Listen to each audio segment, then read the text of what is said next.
Imagine this. You have a big dream. You want to create something the world has never seen before. You believe in it so much that you're ready to risk everything, even if people laugh at you, even if the world tells you you're crazy, even if your own friends betray you. Most people give up. Most people run away. But not Walt Disney. He was fired for not being creative enough. He went bankrupt. He was betrayed, rejected, mocked, and left with nothing. But instead of stopping, he created Mickey Mouse. He built the Disney empire, and he turned dreams into a billion-dollar reality. This is not just a story of cartoons. This is a story about life, pain, imagination, and unbreakable belief. If you're struggling, if people don't believe in you, if your dreams feel too big, watch this story till the end. It will change the way you think. And here's the bonus. As you listen, you're not just getting inspired. You're also improving your English, naturally, emotionally, powerfully, because this story is told in simple English with real-life examples and every moment explained clearly. Perfect for all learners. Part 1. The Boy Who Lived Inside a Dream. Let's go back to the very beginning. Name: Walter Elias Disney. Born December 5th, 1901. Place: Chicago, Illinois, United States. Walt was the fourth child in a big family. His father, Elias Disney, was a strict man, hard-working but often angry. His mother, Flora, was warm, gentle, and believed in Walt's creativity. When Walt was just 4 years old, the family moved to a small farm in Marceline, Missouri. This little town changed Walt's life forever. Why? Because it was filled with trees, animals, trains, and quiet streets. Walt used to watch the trains go by and dream of distant places. He loved the world of imagination. From a very young age, Walt began drawing on anything he could find: paper, napkins, even walls. But they were not rich.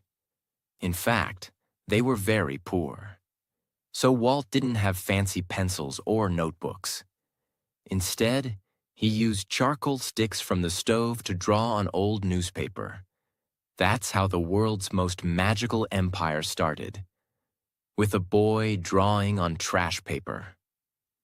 One day, a neighbor saw Walt's drawing of a horse and offered him 5 cents to draw one for her too. That was Walt's first money as an artist. Walt hated school. Why? Because it didn't allow him to imagine. It was boring, repetitive, and strict. He would often daydream, sketching funny characters in his books. His teachers scolded him. His father said drawing was useless. But Walt didn't stop. Walt's family was very poor. His father struggled to keep jobs. Walt and his brother Roy had to work even when they were children. At age 10, Walt delivered newspapers every morning at 4 a.m., even during the freezing winters of Missouri. He didn't have warm clothes. His hands would bleed from the cold. Sometimes he fainted from exhaustion at school, but he kept drawing.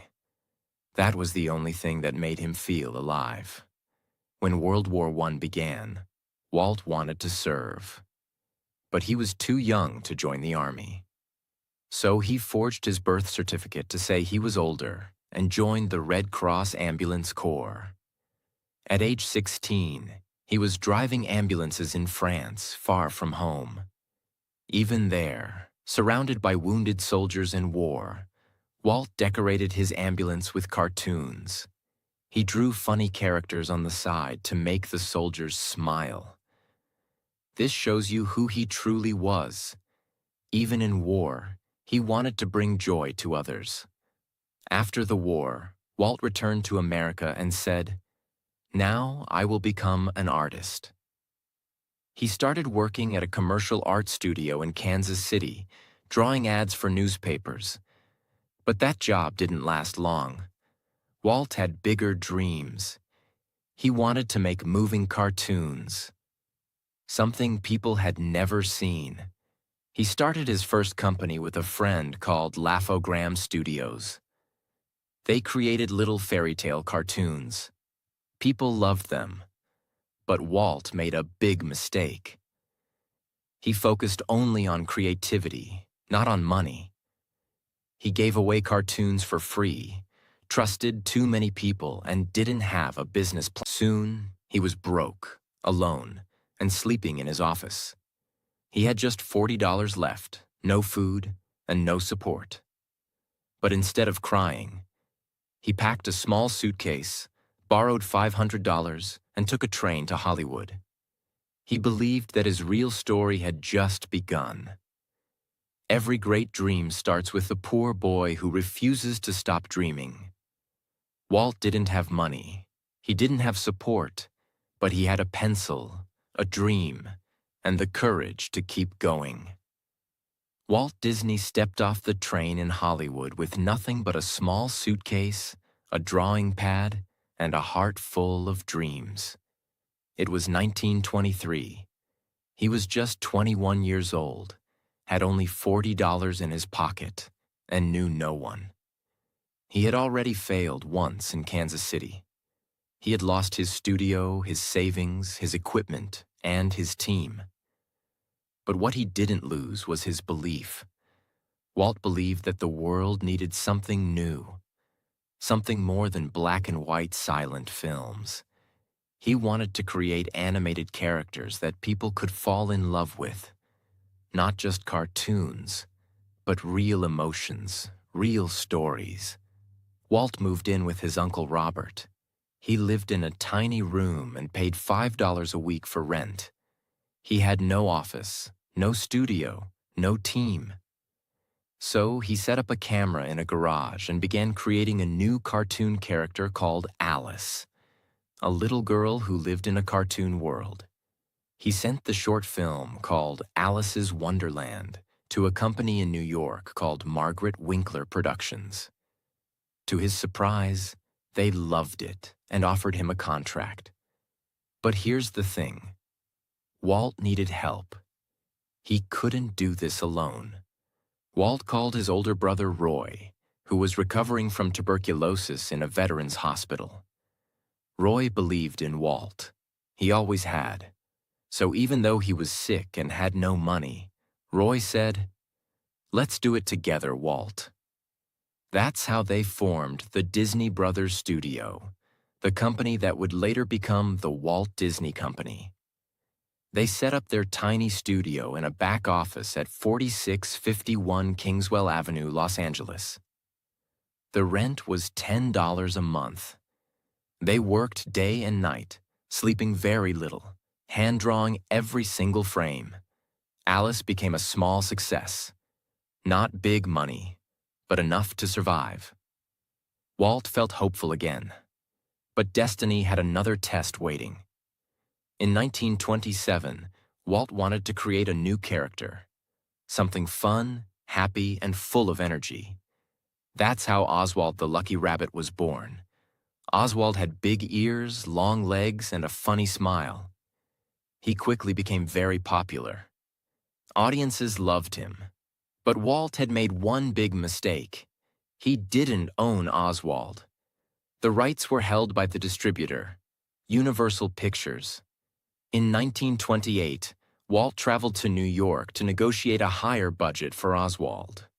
He was excited. He thought he was about to grow his business. But when he entered the office, he was stabbed with words he never expected. The executive said, "Walt, we've hired most of your animators behind your back. You no longer own Oswald. We do. If you want to keep working, you'll work for us, as our employee." Walt was shocked. His own team, people he had trained and trusted, had been bribed and taken away by the company. He had lost everything again. No characters, no studio, no team, no money. He walked out of that building silent, with tears in his eyes. Most people would have given up right there. But Walt didn't. Walt boarded the train back to California. His heart was broken. His company was falling apart. His dreams were stolen. Again. But he didn't let that train ride become the end of his story. Instead, he let it be the beginning of something unforgettable. He sat down with a notebook and started drawing. He thought, "They stole my rabbit. I'll make a mouse, a happy mouse, a smart mouse, a mouse who never gives up, just like me." And there, on that train ride, Walt Disney created Mickey Mouse. Walt knew this time he had to protect his creation. He and Roy quickly filed copyrights for Mickey Mouse under Walt's name. No one could steal him now. But there was a problem. No one wanted to buy the cartoon. Mickey was too new, too different, and Walt had no money to promote him. He kept going anyway. They released a short cartoon called Plain Crazy, but no one noticed. Then came The Gallopin' Gaucho. Again, very little attention. Walt was running out of time and money. So he took a risk. He added something no cartoon had ever done before: sound. In 1928, Walt released Steamboat Willie, the first ever cartoon with synchronized sound. It wasn't just sound effects. The characters spoke. They laughed, whistled, and sang. Audiences were blown away. No one had ever seen anything like it. People lined up around the block to watch this funny little mouse on a steamboat. Mickey Mouse became an instant superstar. Just like that, Walt Disney, the man who had lost everything twice, was back on top. Walt began creating more Mickey Mouse cartoons. They were distributed to theaters and shown before movies. Each short film brought in thousands of dollars. Walt and Roy finally had profit. They hired more animators, bought better equipment, and opened a proper studio on Hyperion Avenue in Los Angeles. But Walt wasn't satisfied. He didn't want to just make cartoons. He wanted to build a world, a place where imagination had no limits. When everything was taken from him, even his own creation, Walt didn't cry, complain, or quit. He went back to the drawing board and created something better. They stole his rabbit. He gave the world a mouse. And that mouse became a legend. This part of Walt's story is not just about cartoons. It's about how to fight back after betrayal, how to protect your dream, and how to create something unforgettable when you're broken. Part 2. The Mouse Who Conquered the World. And a Dream That Nearly Killed Him. After the world fell in love with Mickey Mouse through Steamboat Willie, Walt Disney was finally climbing out of darkness. The betrayal of Oswald still hurt. But now, Walt had something he truly owned. Mickey Mouse wasn't just a character. He was a symbol of survival. A little mouse with a big heart. And Walt wasn't just drawing cartoons anymore. He was quietly building an empire. With the money from Mickey Mouse cartoons, Walt and Roy bought a new office on Hyperion Avenue in Los Angeles. It was small at first. Just a few rooms, a few desks, and a small team. But Walt treated it like the beginning of a kingdom. He hired more animators. He pushed them to be better, to do things no one had ever done. He wasn't focused on short-term success. He was obsessed with what could be possible. And that's when he started dreaming of something much bigger. Walt didn't stop at Mickey. He gave Mickey a girlfriend, Minnie Mouse, and she quickly became loved by fans all around the world. Then came more characters. Goofy, the silly dog who was always clumsy. Pluto, Mickey's loyal pet. Donald Duck, the angry, funny duck with a loud voice. Each one became iconic. But here's something most people don't know. Walt Disney voiced Mickey Mouse himself in the early years. Yes, that cheerful, squeaky voice, that was Walt's own voice. He wasn't just the creator. He was Mickey. As Mickey's popularity exploded, Walt and Roy began licensing the character. They started with small things: pencils, lunchboxes, notebooks, and watches. Then came Mickey Mouse dolls, books, posters, even clocks and toys. Soon, Mickey Mouse merchandise was earning over $1 million a year, which was a massive amount of money in the 1930s. That's over $20 million today. But Walt didn't care much about the money. He didn't buy big houses or expensive clothes. He reinvested almost everything back into the studio. Why? Because Walt had a new dream. A dream that everyone thought was impossible. In the early 1930s, Walt began talking about making the first full-length animated feature film. No one had ever done it before. Movies at that time were live action, real people, real sets. Cartoons were just short, funny clips, usually 5 to 7 minutes long. When Walt told people he wanted to make a 90-minute animated movie, people in Hollywood laughed. They called it Disney's Folly. Even Roy and his wife Lillian Disney were worried. Why? Because it was going to cost more than $250,000. And that was just the early estimate. For comparison, most animated shorts cost under $20,000. But Walt didn't care. He said, "This is going to change the world. People will sit down and cry over a cartoon." No one believed him, but he moved forward anyway. Walt chose Snow White and the Seven Dwarfs as the story for his film. It was a classic fairy tale, with love, danger, magic, sadness, and hope. But turning it into a cartoon wasn't easy. Walt pushed his team to go beyond anything they'd done before. New techniques in animation: depth, shadows, motion. Detailed character expressions, full orchestral music score, hand-painted backgrounds, over 2 million individual drawings. The budget quickly grew from $250,000 to $1.5 million. Walt had to mortgage his house and borrow money from banks. The stress nearly broke him. He lost weight. He couldn't sleep. He started having nervous breakdowns. People around him were terrified.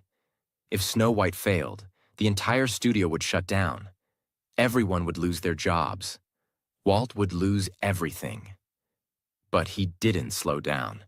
He said, "This is not a cartoon. This is a story about the human heart." The premiere of Snow White and the Seven Dwarfs took place at the Carthay Circle Theater in Los Angeles. The audience was full of celebrities, critics, filmmakers, all curious, some still mocking the idea. But as the movie played, the theater went silent. People started crying during the sad scenes. They laughed, they gasped, they cheered. At the end, they gave Walt Disney a standing ovation. Many had tears in their eyes.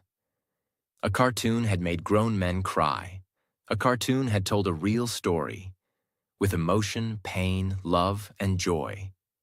The impossible had happened. Snow White was a massive box office hit. It earned over $8 million. In the middle of the Great Depression. That's more than $160 million today. It became the highest-grossing sound film at that time. Walt paid back every loan. He gave bonuses to his team. He bought new land and began building a bigger studio in Burbank, California. But most importantly, he proved that animation was not just for kids. It was an art form. In 1939, Walt was given a special Oscar for Snow White. 1 full-size Oscar and 7 miniature ones representing the dwarfs. But he didn't stop there. He began planning his next animated films: Pinocchio, Fantasia, Dumbo, Bambi. Each one more creative and emotional than the last. He was no longer just a cartoonist. He was a storyteller, a world builder, a visionary. Walt Disney believed in something no one had ever seen. He risked everything: his money, his health, his reputation, to tell a story that people said would never work. But he didn't just prove them wrong. He changed the future of movies. He turned drawings into dreams. He made the world cry, laugh, and believe with a pencil. By the end of 1937, Walt Disney had accomplished the impossible. He turned a cartoon mouse into a worldwide symbol. He created the world's first animated feature film and made the world cry. He proved that animation could be as powerful as any Hollywood movie. His studio was growing. His films were being translated into multiple languages, and his name was now not just known in America, but respected around the world. But just when everything seemed perfect, dark clouds appeared again. Walt used the profits from Snow White to build a state-of-the-art studio in Burbank, California. It was unlike anything Hollywood had ever seen. Spacious animation rooms, natural light for artists, a special camera department, private screening rooms, even a cafeteria for staff. This wasn't just a building, it was a creative kingdom. But Walt's vision came with a price. The construction alone cost over $3 million, a massive amount in the 1930s. And while the studio looked like paradise, financial pressure was building behind the scenes. After Snow White, Walt immediately began working on several new animated films. 1. Pinocchio, 1940, a wooden puppet who wants to become a real boy. Second Fantasia, 1940, a blend of classical music and animation, including Mickey as the sorcerer's apprentice. Third Dumbo, 1941, a baby elephant with giant ears who learns to fly. 4. Bambi, 1942, a deer's emotional journey from childhood to adulthood. These films were incredible. Today, they are legends. But back then, things went wrong. When Pinocchio and Fantasia were released, something terrible happened. World War II had just started. As war spread across Europe, many international markets shut down. That meant fewer theaters, lower ticket sales, and millions of dollars lost. The studio had borrowed heavily to fund these films. Now, the company was struggling to survive again. Walt was devastated. These were his best creations, but the world was too busy fighting to watch cartoons. He refused to blame the world. Instead, he worked harder. But soon, he was about to face one of the darkest moments of his life. Not from outside, but from inside his own studio. Walt always saw himself as a leader, not a boss. He thought his studio was like a family. He believed he treated his artists well. But not everyone felt the same. Some animators were paid much more than others.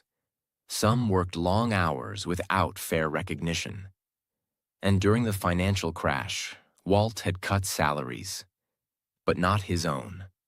Tensions started to grow quietly. Then, on May 29, 1941, more than 300 Disney employees walked out of the studio. They were holding signs that said, "Disney unfair. Mouse is a rat. Don't smile with Mickey." Walt was crushed. He had spent years building something magical. Now he was being called a monster by the very people he gave jobs to. The strike went on for weeks. Walt was under pressure from newspapers, studios, investors, and even the U.S. government to settle the conflict. He was also emotionally breaking. This was not just about business. For Walt, This was personal. He felt betrayed, misunderstood, and deeply alone. So his doctor, and even his wife Lillian, told him to step away. He needed distance. That's when Walt accepted a government invitation to travel abroad as a goodwill ambassador to Latin America. He left the company in Roy's hands. For the first time in years, Walt Disney stepped away from the studio he built. During World War II, the Disney studio stopped most of its feature film work. Instead, they made military training films, war propaganda cartoons, and public safety animations. Mickey Mouse, Donald Duck, and Goofy were shown in army uniforms. These cartoons weren't about fun. They were about helping soldiers and educating the public. The U.S. government paid Disney to make these films, which helped the studio survive financially during the war. Walt didn't enjoy it, but he did it because he believed in supporting the country. And he knew. To dream again, first we must survive.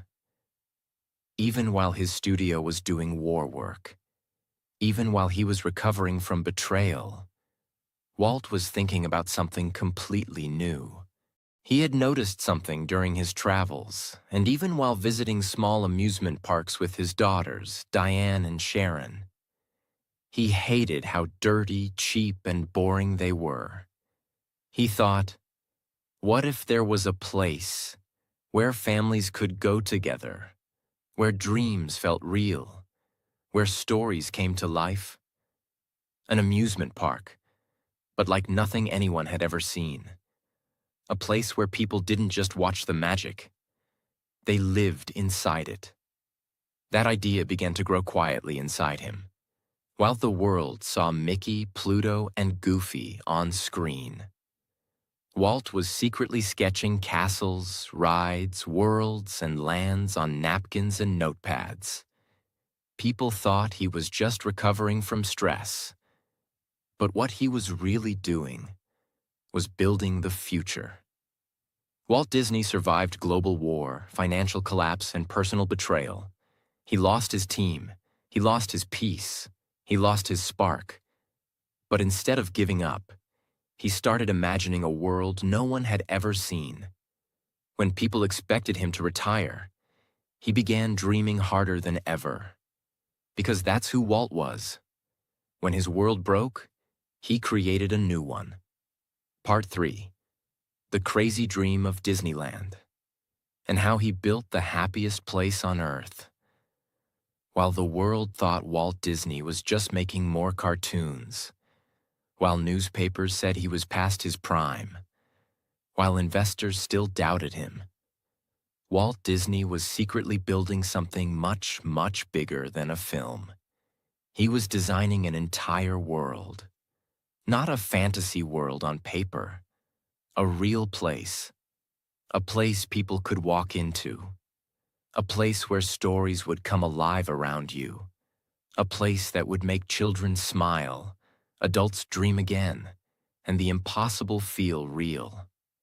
That place would be called Disneyland. But it started with nothing.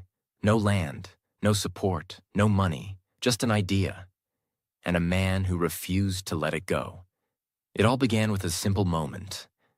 Walt Disney was sitting on a park bench in Griffith Park, Los Angeles, in the 1940s. He was watching his two daughters, Diane and Sharon, ride a small merry-go-round. He smiled. They laughed. But inside, he felt something was missing. I sat there, Walt later said, eating peanuts, watching my kids have fun, and I thought, there should be a place where parents and children can enjoy together. Most amusement parks at the time were dirty, unsafe, and meant only for kids. Walt didn't like the noise, the mess, or the cheap rides. That's when a wild, beautiful thought entered his mind. What if I build my own park? A clean place, a beautiful place, a place where imagination walks beside you. That moment was the birth of Disneyland, Back at his studio, Walt began drawing. Castles, main streets, mountains, lands, boats, trains. A giant sleeping beauty castle in the center. He called it Mickey Mouse Park at first. He worked late at night after finishing animation meetings. He didn't tell many people, not even his closest team, because he knew what they'd say. "Walt, this is too big. This is too crazy. This will never work." But Walt didn't care. He once said, "If you can dream it, you can do it." Now, he was going to prove it again. Walt needed money, a lot of it. Building an amusement park wasn't like making a movie. This wasn't paper and pencils. This was land, cement, steel, rides, water systems, electricity, parking, and thousands of employees. The cost would be over $17 million. In the 1950s. That's equal to more than $190 million today. Walt tried to get bank loans. They said no. He asked investors. They laughed. Even Walt Disney, his own brother, told him this was financial suicide. But Walt didn't stop. He said, "I'm not asking for permission. I'm building the future." So he made a dangerous decision. Walt Disney made a brilliant deal with ABC, a television network that needed new content. He said, "I'll make you a weekly TV show. You help fund my theme park." ABC agreed. They invested $500,000 in Disneyland and gave Walt a 1-hour weekly slot on national TV. Walt used that show, called Disneyland, to promote the park before it was even built. Each week he shared cartoons, behind the scenes of animation, new characters, and previews of the park. Millions of Americans watched in excitement. No one had ever marketed a theme park on TV before it even existed. Walt was now raising money and building a fan base at the same time. He sold life insurance, mortgaged his home, borrowed money from friends, and risked everything he had built over 30 years. All for a dream. Walt chose a 160-acre piece of land in Anaheim, California. At the time, it was full of orange trees and farmland. People thought he was crazy. Anaheim was far from Los Angeles. There were no freeways, no hotels, no tourism. But Walt saw what no one else saw. One day, this will be the heart of joy. He bought the land for $879,000. Then construction began, and nothing was easy. Disneyland was built in just 1 year, between 1954 and 1955. But almost everything went wrong. Water pipes broke. Heat waves destroyed concrete. The castle roof caught fire once. Workers fell behind schedule. Rides broke during tests. Contractors quit halfway through. And Walt kept changing designs. Even after walls were built, the workers called it Walt's nightmare.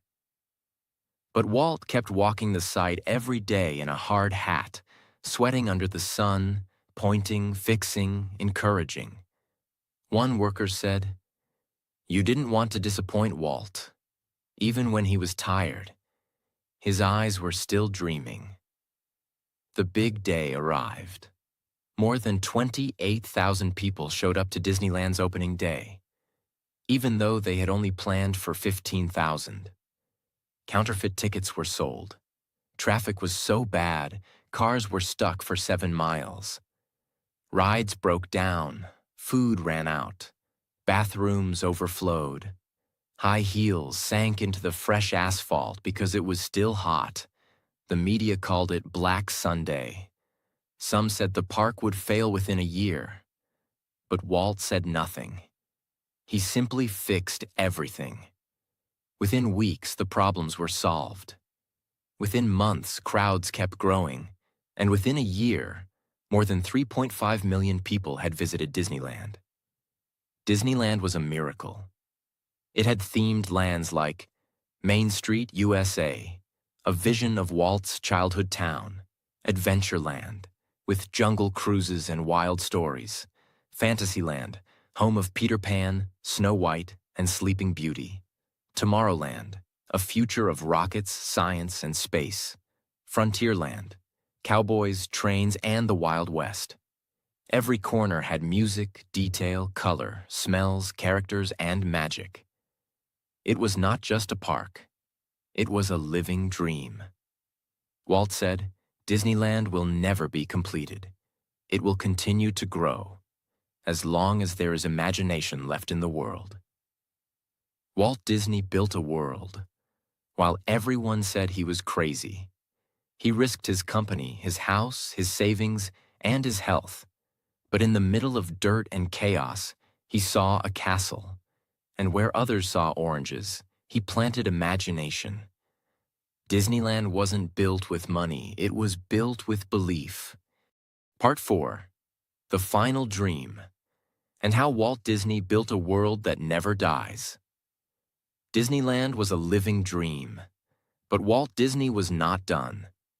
In fact, just months after Disneyland opened, he had already started dreaming again. He had created movies. He had changed animation. He had built the first magical kingdom.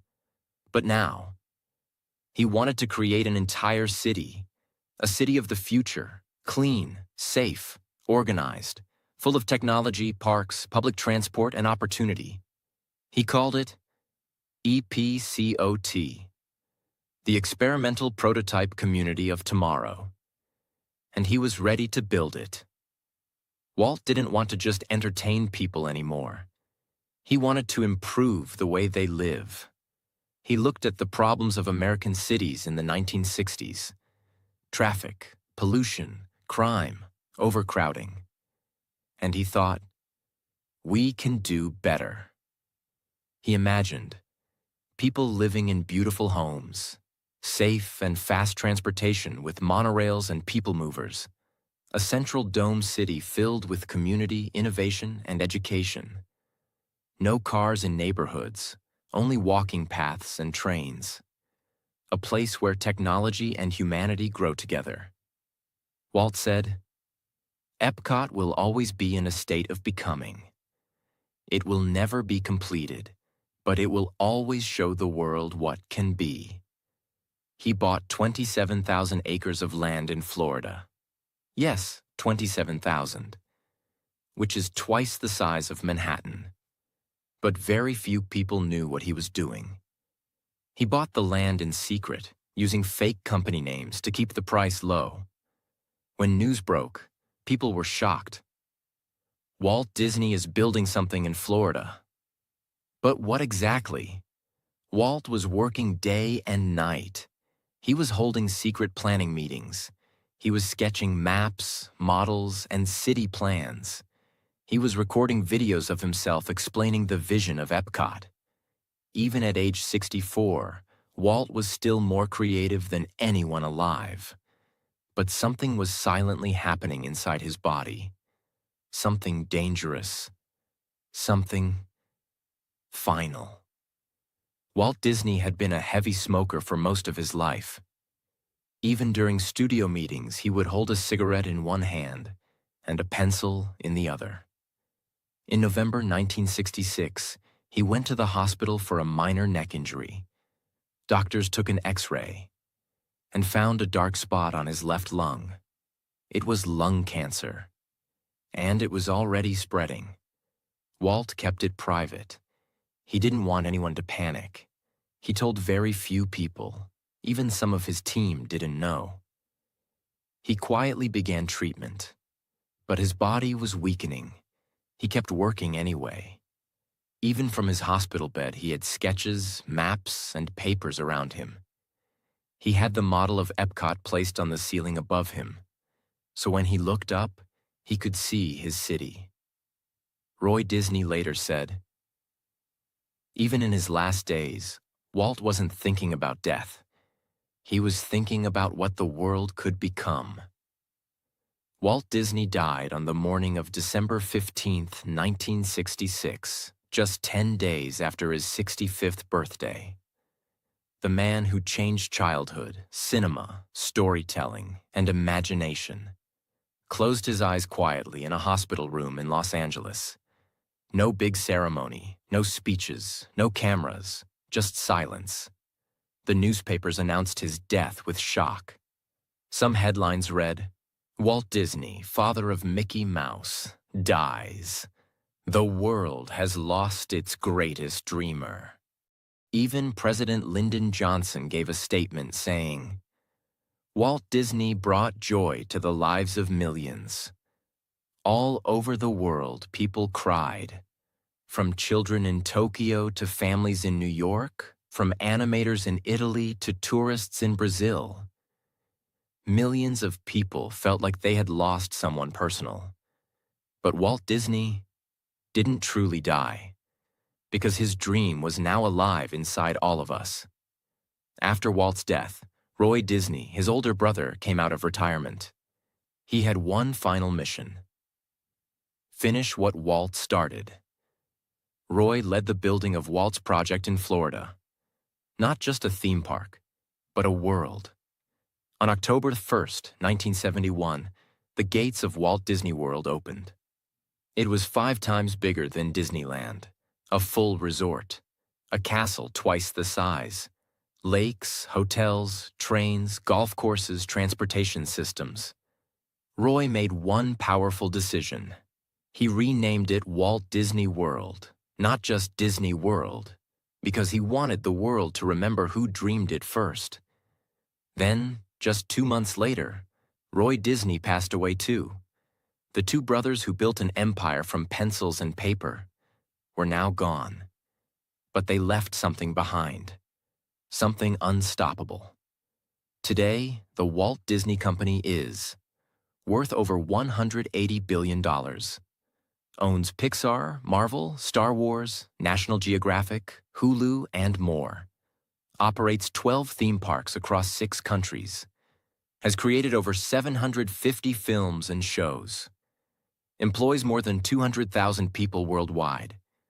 But more than the money, the numbers, or the business, Walt Disney left behind something far greater.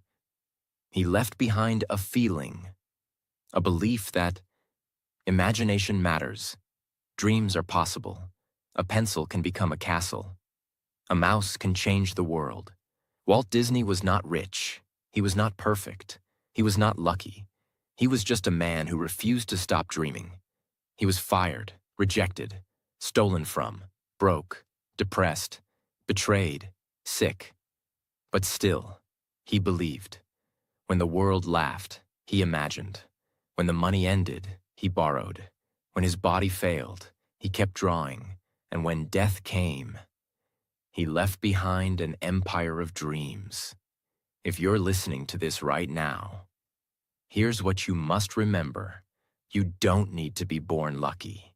You don't need to have everything figured out.